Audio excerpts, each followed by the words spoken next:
the gospel of Jesus Christ in his own words, Aramaic. But there are some factions in the Vatican who believe that this document could destroy the authority of the Mother Church. How? It was Jesus' words to his disciples on the night of his Last Supper, his instructions to them on how to continue his church after his death.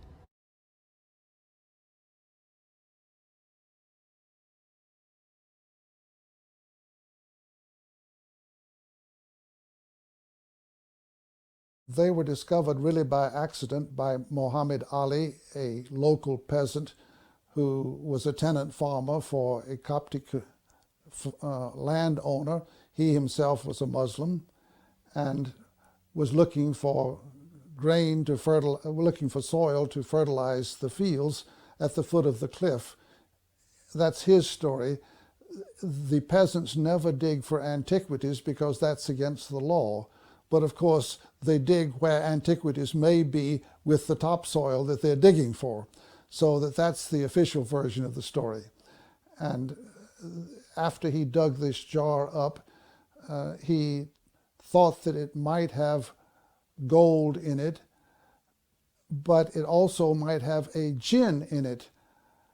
In any case, he took his mattock that he was digging with and crashed the side of the jar, and sure enough, a jinn flew up into the sky that was golden.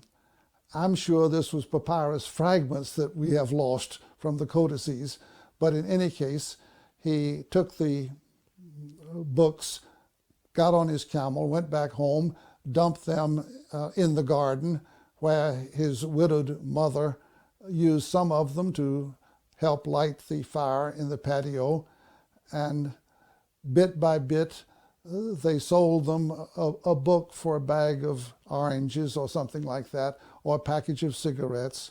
And then those middlemen went to Cairo with them and got for them rich. And then the Cairo dealers tried to sell them for big money.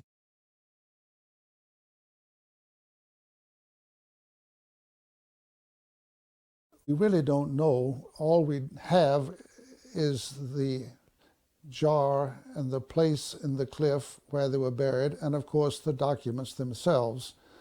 The documents looked like they were 3 or 4 small collections which had been brought together, partly because there are duplicates in them, and each collection had sometimes the same text, but one collection never had a duplicate. And so that it was some group of people who were pooling their resources, if I can put it that way. One theory has been that they were in the library of a Pachomian monastery, because just at the time a chain of monasteries was being built in that part of Egypt, founded by Saint Pachomius.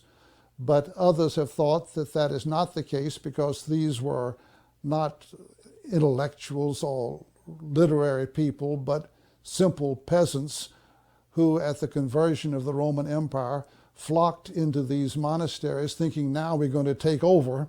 Others have thought that there must have been an otherwise unattested little Gnostic community that lived in these caves. In a couple of the caves, there are Christian crosses. In one cave, which I numbered all the caves, this was number 8 in my enumeration, they had painted on the wall in very crude red paint the opening lines of a lot of psalms. Apparently they had memorized the psalms and could recite them, but needed a first line to get started. When they finished one psalm, they would see the first line of the next psalm and recite that. There are also coins on the floor that we found of that cave. So that little cave could very well have been a little monastic cell, a church, or a Gnostic congregation's headquarters, and the place where the manuscripts were buried is 100 yards away, 200 yards away.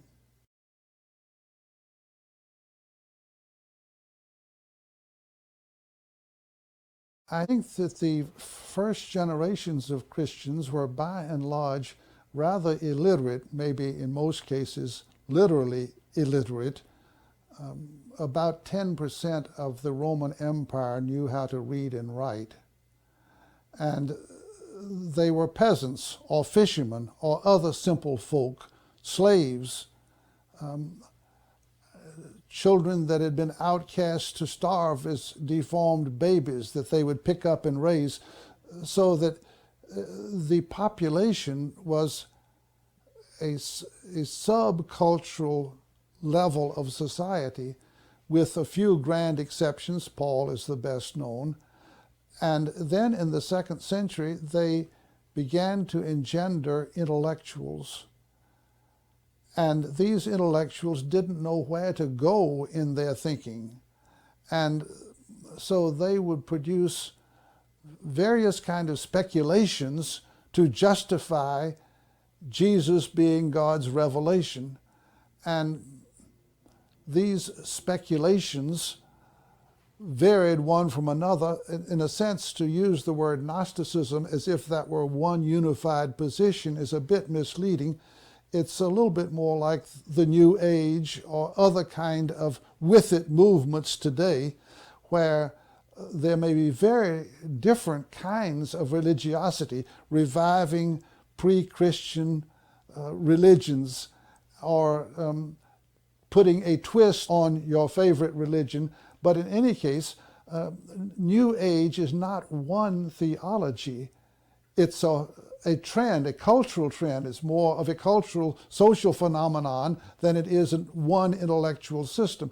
Well, Gnosticism was more of that kind of movement of unrest by the time Christians had gotten far enough along to have a few intellectuals, so that the early Gnostics were these intellectuals that shocked the average Christian because they were putting on Jesus' tongue stuff that they knew didn't go back. They never heard this stuff before. They couldn't understand it. It looked to them too speculative, maybe too pagan, or too much philosophy or whatever. And so it's a bit like the resentment in many congregations today of a pastor who quotes too many books or in other ways offends the simple believer. So that the Gnostics had a lot going against them. Of course, some people have pointed out that they gave a place to women in a men's religion. That's not completely true. There were women, but there's another instance, another heresy at the end of the 2nd century of Montanists, where 2 of the prophets were women and were rejected as heretics. So that it may be, but women may be only the part of the suppressed society that's in nowadays. It may have been various kind of suppressed movements within Christianity that found there an expression and that therefore got picked up by these 2nd century intellectuals. And what is wrong with them is that the local officers, like the bishop or whatever, had grown up very often from these more simple congregations and were trying to run the congregation, where this egghead comes in and says, "You don't know what you're talking about, fella. You haven't read X, Y, and Z the way I have." And so that it was an instinctive challenging of the system. And that the system may be a bit of a modernization, but the emerging Orthodox Christianity didn't know quite what to do with this new trend that challenged the leadership. For example, the Gospel of Thomas has been the most popular and the most discussed of all the 50-some tractates, and the debate there has been, is the Gospel of Thomas so late, 2nd century, as to be irrelevant, you can forget it? Or is it so early, 1st century, that it tells you something about Jesus you need to know? And in a certain sense, Orthodox church groups have preferred the late date and the irrelevance side of that argument. Of course, one problem is that scholars, by definition in our field, have to know the language of the sources to qualify as a scholar. None of us know Coptic. We learn Greek and Hebrew and Latin, but not Coptic. We had to do French and German, but not Coptic. And so here is 1,000 pages of Coptic that we can't translate. So by definition, they're not our sources. Or we are not qualified in our field if they are our sources. So I had to learn Coptic as a middle-aged person, but most of my colleagues didn't. So that's a sort of a built-in academic prejudice. And another way of putting it, all our reference tools that we use as scholars, a concordance giving you the biblical passages for any word or the like, don't include these texts, so that there again the system is set up against these documents. There are no chairs of Coptic studies except one in Germany for the whole world, so that for a scholar to specialize in this means he's not going to get a teaching job. And how is he going to support his research? So that there are a whole number of built-in factors in our culture that make it very difficult. Take, by way of contrast, the Dead Sea Scrolls, which are much more popular and much better known. They are written in the language of a nation. Every Israeli speaks Hebrew, reads and writes Hebrew. No Copt speaks Coptic.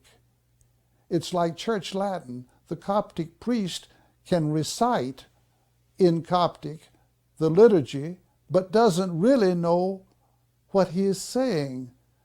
In the book where they read this out, there is on one side of the page Arabic, and on the other side of the page Coptic, and they read the Arabic side that says turn the page or cross yourself or whatever. They don't know what the Coptic side says, but they memorized it because they have a marrying priesthood in the Coptic Church, and it's handed down from father to son. So that the Coptic language is a language which is a dead language, whereas the Dead Sea Scrolls are written in a language which, for half a century or more, has become a living language. The Dead Sea Scrolls are written in a language where there are hundreds, thousands, millions of people that can read them. The Nag Hammadi texts are written in a language where a few hundred people can read them.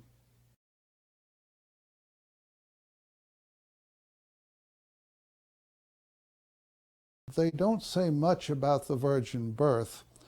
That didn't interest them as much as the resurrection did, in which point they were more like early Christianity in general. Easter is a much more important Christian festival than Christmas in the early church. And the Gnostics needed Easter in a way that they didn't need the virgin birth. Of course, in their mythology, Jesus was of divine genealogy, and they have lovely genealogies from the highest heaven down through the lower levels to Jesus and that kind of thing. But the resurrection is useful because it is our physical corporeality that is the cause of our evil. And so if we could ever get free of the chains of the flesh, we would then think more loftily than we are able to think in this body. And so the resurrection of Jesus was not the resurrection of his body. Paul is in debate with some trends moving in this direction when in 1 Corinthians 15, Paul says it is a body. The resurrected Christ, it's not a fleshly body, it's a spiritual body. It's not an earthly body, it's a heavenly body, whatever those words mean. A heavenly body maybe looks more like a star, it's bright and shiny, like on the Damascus Road. But Paul was interested in emphasizing that the resurrected Christ was in some kind of body, whereas the Gnostics rejected the bodily resurrection in order to explain how Jesus knew things, the resurrected Christ knew things that he had not known before while he was in Galilee. And so those who followed him in Galilee got this earthbound message, this bodily limited message. But when he was free of the body, had been to heaven, seen what was going on up there, and then came back from heaven in a disembodied spiritual form and revealed to us the ultimate truth, that highly out-trumps whatever that earthbound peasant in Galilee may have taught. So you people who build your ideas on that earthbound Jesus don't have the foggiest notion of what the reality of God and the resurrected Christ is, and we reveal it to you. The main literary genre of Christian Gnosticism has always been dialogues of the resurrected Christ with his disciples. And one of the funniest instances of that among the Nag Hammadi texts is this one tractate, which is a non-Christian philosophical meditation about where evil came from and other $64 questions. And the immediately following tractate begins with an appearance of the resurrected Christ. His disciples ask these dumb, leading questions, and then Jesus answers them with the first paragraph from the philosophical tractate. They ask another dumb question, and he answers with the next paragraph of the philosophical tractate. And so the Christianized version of this non-Christian meditation is side by side with a non-Christian one. They were dumb to give us both copies that we could compare so well. So that the Gnostics really out-trumped the Orthodox by having what we would call a philosophical theology, which they could explain by the revelations of the disembodied, resurrected Jesus straight from heaven.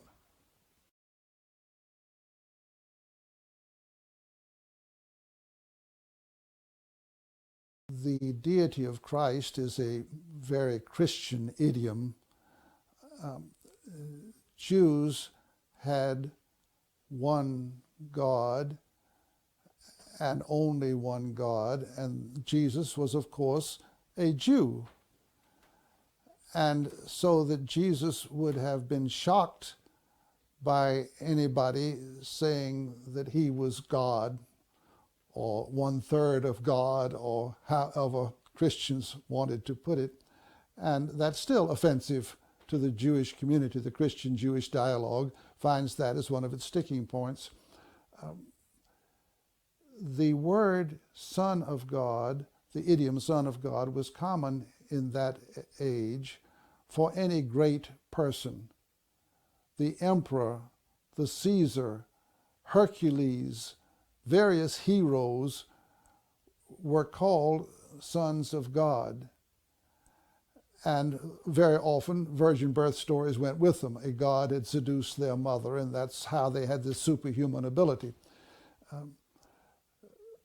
But that was not a Jewish concept. And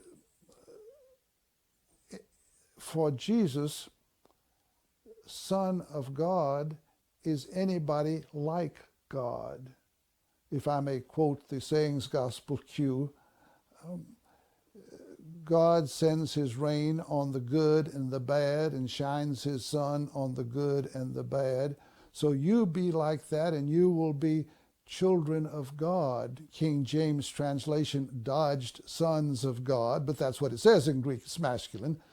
So if you want to be a son of God, be like God, kind to everybody. But then when these ideas of the non-Jewish environment of sons of God as a sort of a half-divine bigwigs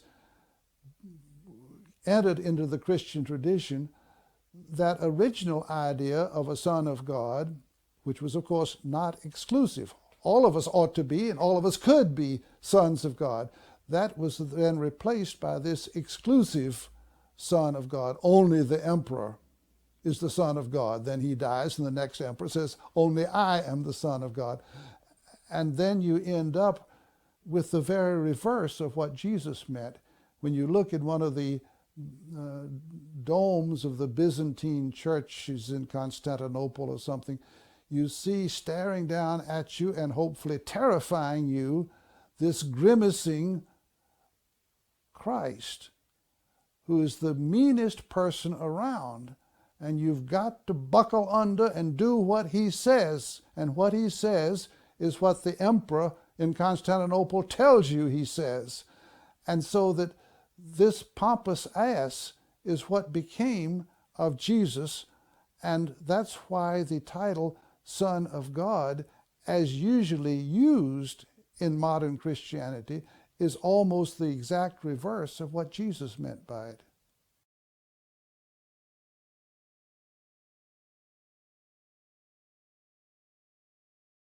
Any religion worships God, and in the ancient world there were, of course, many gods, and the successful growing gods of, or religions of that day were, in a sense, not the state religion. They didn't like the state religion any more than we do today, but were these so-called mystery religions of dying and rising gods.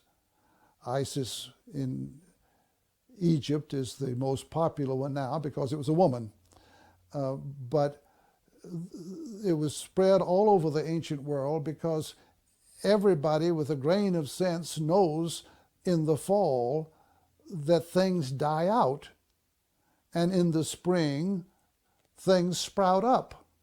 So that the very reality of nature, and these were peasants by and large, preached to them from the ground the dying and rising God. You can call it Demeter, you can call it Isis, you can call it Mithras, but that was a widespread belief in various religions of the day. And in a sense, for the Christian religion to compete in the thought realm, they had to have a dying and rising God too. And fortunately they did. But that way that it competed in the realm of ideas is what we have all too much emphasized. I think that what won the masses were the soup kitchens, the helping of widows, the helping of orphans, the helping of slaves. And that's the way that they got a mass following. And that's what happened when the last great persecution failed in spite of widespread massacres. And so finally Constantine wised up. He had an army, the majority of whose foot soldiers were Christians. And they didn't want to fight a pagan emperor's wars. They didn't want to fight to start with. They were pacifists. And so he had this convenient vision of a cross in the sky saying, this is the sign in which you will conquer. And he announced that good news to his soldiers, most of whom were Christians, and so they decided to fight. And so Constantine had a fighting army and won the battle. So that in a certain sense, there are rather cynical, realistic ways of understanding this whole process.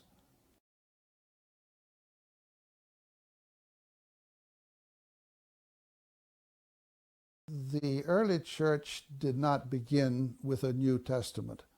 The early church began with a Bible, which is what Christians call the Old Testament, the Hebrew Scriptures. And it had been translated into Greek a couple of centuries before Jesus' time, and the Christian church decided to use that Greek translation rather than continuing to use the Hebrew original, and so that the Jews of that day had the Old Testament as Hebrew scriptures, and the Christians had the Old Testament as Greek scriptures. But there came a time in the 2nd and 3rd centuries where it became important to decide which Christian writings were normative, as well as the Hebrew Bible in Greek being normative. And that partly had to do with these competitions with emerging Gnosticism, where people would appeal to their views as having been revealed by the resurrected Christ to somebody, and they would pick a name of an apostle or something and say that this is the revelation to the apostle X. Well, the emerging Orthodox side of that debate would say, no, that's not by apostle X, that's your fabrication, it's phony. We have the real thing by apostle X. So that the books that favored the hierarchy, the emerging Orthodox bishops and the like, those books were ascribed to apostles. One thing people don't really know is that Matthew, Mark, Luke, and John do not claim to have been written by Mr. Matthew, Mr. Mark, Mr. Luke, and Mr. John. They are all four anonymous, secondarily ascribed to an apostle. Just like in Nag Hammadi, the Gospel of Thomas, the Gospel of Philip, the Gospel of the Egyptians, the Gospel of Truth, don't claim to be Gospels originally, but were secondarily named Gospels to compete with those others that were being named the Gospels of various authority figures, apostles. So that the New Testament was the collection of books that favored the emerging Orthodox theology, and when it was ascribed to apostles, vindicated their claim to be the right Christianity.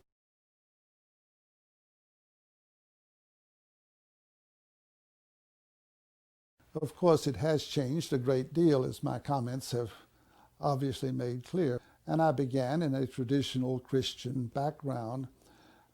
I think that if I had not gone through the half a century of academic studies, which I have and which we've been talking about in one form or the other, I would have renounced any interest in religion and relegated it to the dust heap of superstition long ago. In other words, I think that what I grew up on is completely fiction. And so that I have evolved, fortunately not by a big drastic revolution. I never repudiated my father's theology, blah, to his face kind of thing, but I have evolved over a series of different stages in my own career. And now I think that Jesus is one of the greatest human beings that Judaism has every right to be very proud of, and is a good role model for me and for anybody else, so long as he doesn't get messed up with our Christian theology. Look around you, Father. What do you see? I see a church. It's a building. The true church of Jesus Christ is so much more. Not in buildings made of wood and stone. I love Jesus. I don't need an institution between him and me. You see, just God and man. No priests, no churches. The first words in Jesus' gospel are, the kingdom of God is inside you. And all around you, not in the buildings of wood and stone. Split a piece of wood, and I'm there. Leave the stone, and you'll find me. Yes, brother.